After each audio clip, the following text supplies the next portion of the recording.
Bonjour à tous, j'espère que vous allez bien. Bienvenue dans ce nouvel épisode du podcast Autour d'un café. Je suis ravie de vous retrouver aujourd'hui. Dans l'épisode du jour, on va explorer un phénomène de société émergent qui peut sembler surprenant compte tenu de l'époque actuelle. Il s'agit des tradwives, une abréviation de traditional wives qui signifie donc épouse traditionnelle. Ce mouvement prône le retour au rôle de femme au foyer, encourageant les femmes à consacrer leur vie à leur famille et à leurs enfants. Selon cette vision, le bonheur d'une femme serait intrinsèquement lié à celui de son époux, faisant de la quête d'être une bonne épouse non seulement un devoir, mais aussi le seul chemin vers un véritable épanouissement. Ce mouvement, porté majoritairement par des femmes, va bien au-delà d'une mode éphémère. Aux États-Unis, les tradwives arborent le slogan Make Traditional Housewives Great Again, un clin d'œil au célèbre slogan de Donald Trump Make America Great Again. Nous sommes donc clairement face à une mouvance conservatrice qui se répand de plus en plus sur les réseaux sociaux, où de nombreuses n'hésitent pas à partager leur quotidien. Parmi les figures emblématiques de ce mouvement, Estée Williams, une jeune américaine de 25 ans largement suivie sur TikTok. Elle partage des vidéos de son quotidien d'épouse traditionnelle, mettant en avant la cuisine, l'entretien du foyer et l'importance de plaire à son mari. Les tradwives puisent largement leur inspiration dans l'esthétique des années 50, adoptant les codes vestimentaires de cette époque, donc robe à la fleur, tablier de cuisine,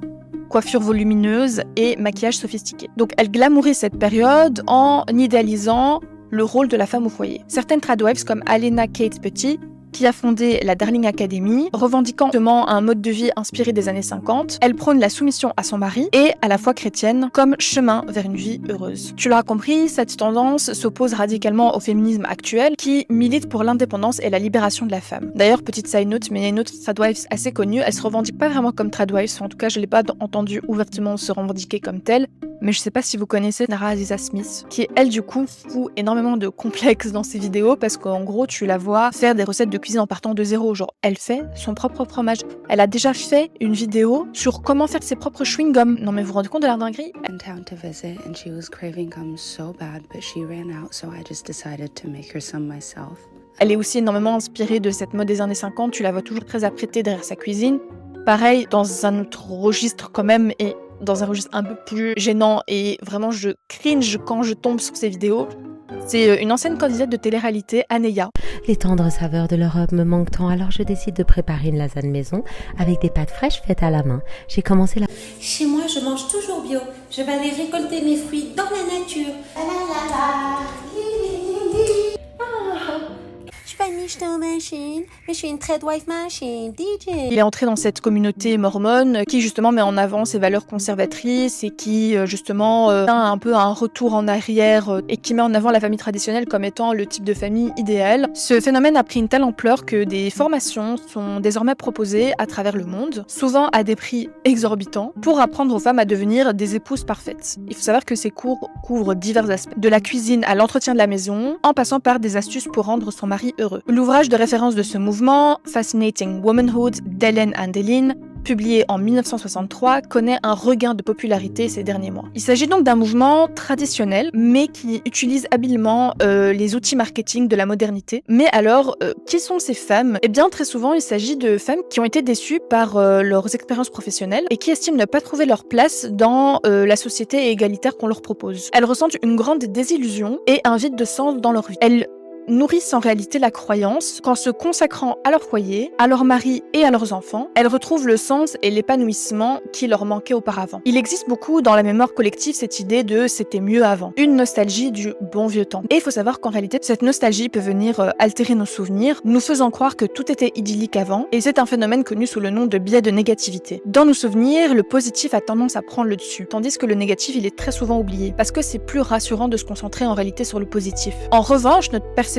du présent, elle est plus souvent marquée par le négatif. Et ça, c'est en grande partie à cause de la manière dont les médias mettent l'accent sur les mauvaises nouvelles. Cependant, et très objectivement, chaque époque a ses aspects positifs et négatifs, et généralement dans des proportions plus ou moins similaires. Je doute fortement qu'en 14-18 ou qu'en 40-45, on se disait qu'on vivait une époque merveilleuse. Et justement, ce mouvement tradwives, il s'appuie sur cette nostalgie.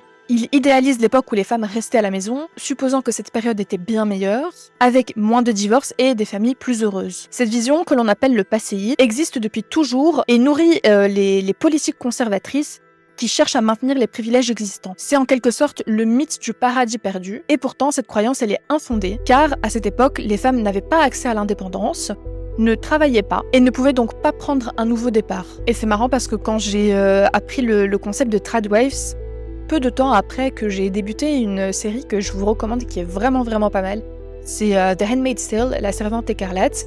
C'est une série qui imagine un futur où la vie des femmes subit un retour en arrière radical.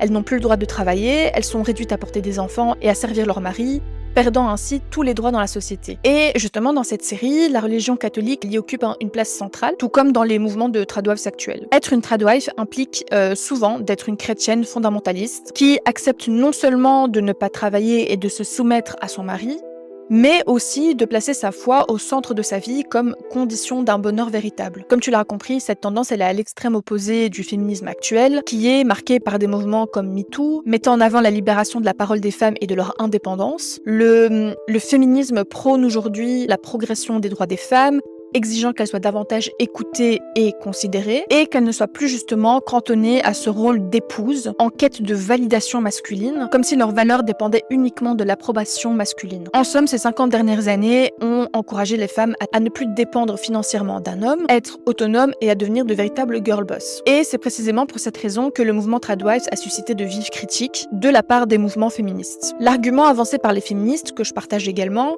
et que la condition des femmes dans les années 50 n'avait rien d'enviable, contrairement à ce que les tradwives semblent penser. Encourager la soumission des femmes ne leur rendra pas service. Les publicités des années 50 montrent souvent des femmes impeccablement habillées et souriantes, d'accomplir leurs tâches ménagères ou de cuisiner sans jamais laisser transparaître la moindre fatigue, comme si tout ça était réaliste. Le message implicite est que les femmes peuvent tout faire et que ça les rendra heureuses. Selon les féministes, le véritable problème est la soumission à l'homme, au mari, car un déséquilibre de pouvoir dans un couple, c'est toujours dangereux.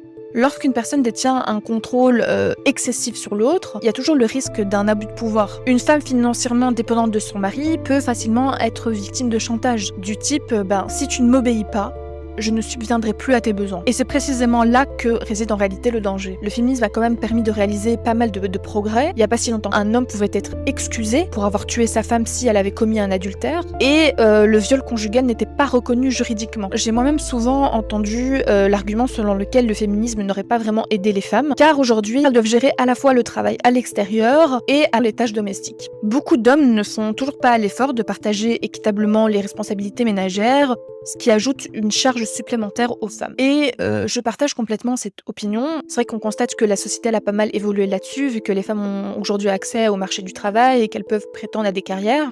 Le souci, c'est qu'effectivement, le monde du travail a changé, a pas mal évolué, mais pas les mœurs de notre société. Ce qui fait que, effectivement, aujourd'hui, les femmes, en plus de devoir accomplir les tâches ménagères, elles accomplissent le travail à la maison, et c'est considéré comme normal, ok. Sauf que je sais pas si vous vous rendez compte à quel point c'est pas du tout. Et en fait, parce que ça rajoute une charge mentale énorme sur la femme, qui augmente beaucoup de problèmes de santé mentale, de santé physique. Et en fait, ça ne rend pas service à la femme, d'accord. Donc effectivement, je pense qu'il y a encore beaucoup de progrès à faire pour voir si effectivement, si on pourrait pas reconnaître les tâches ménagères comme un job, si on pouvait pas répartir et apprendre de plus en plus, et je pense que ça se fera dans l'éducation que ma génération, que les prochaines générations vont donner à leurs fils, c'est de, oui, accomplir eux aussi les tâches ménagères, et on attend de leur part également qu'ils accomplissent les tâches ménagères. Aujourd'hui, les femmes, elles ont quand même la possibilité de choisir.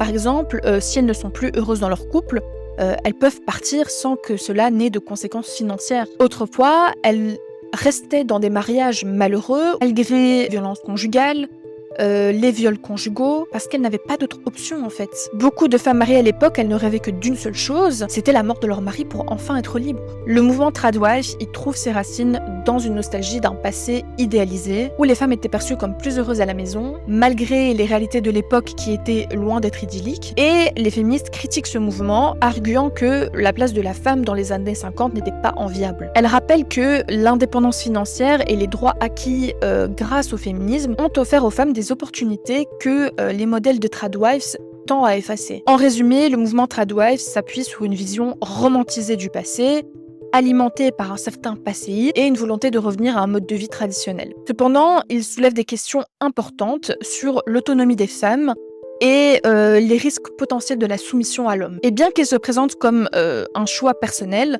il est également récupéré par des mouvements conservateurs et parfois même misogynes, ce qui alimente le débat autour des implications sur le droit des femmes. Les féministes considèrent le mouvement Tradwives comme anti-féministe, mais de l'autre côté, les Tradwives estiment que le féminisme actuel ne leur laisse pas le choix en réalité d'être une femme au foyer. Parce que d'après elles, le féminisme actuel, il n'impose qu'une seule trajectoire, entrer dans le monde du travail et rivaliser avec les hommes, sans autoriser le choix de rester à la maison. Cependant, le féminisme, c'est justement laisser la possibilité aux femmes de choisir la trajectoire qui leur convient le mieux. C'est faire leur propre choix sans subir de contraintes extérieures.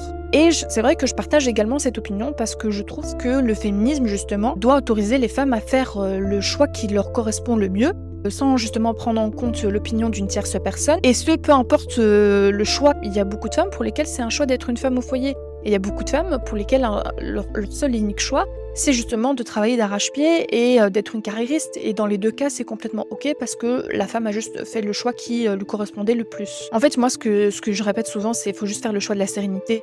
Et si tu te sens plus sereine et à l'aise à l'idée de travailler chez toi, c'est le choix qui te correspond le mieux. Après, effectivement, la dérive, c'est qu'il faut vraiment que tu aies confiance à ton partenaire de vie.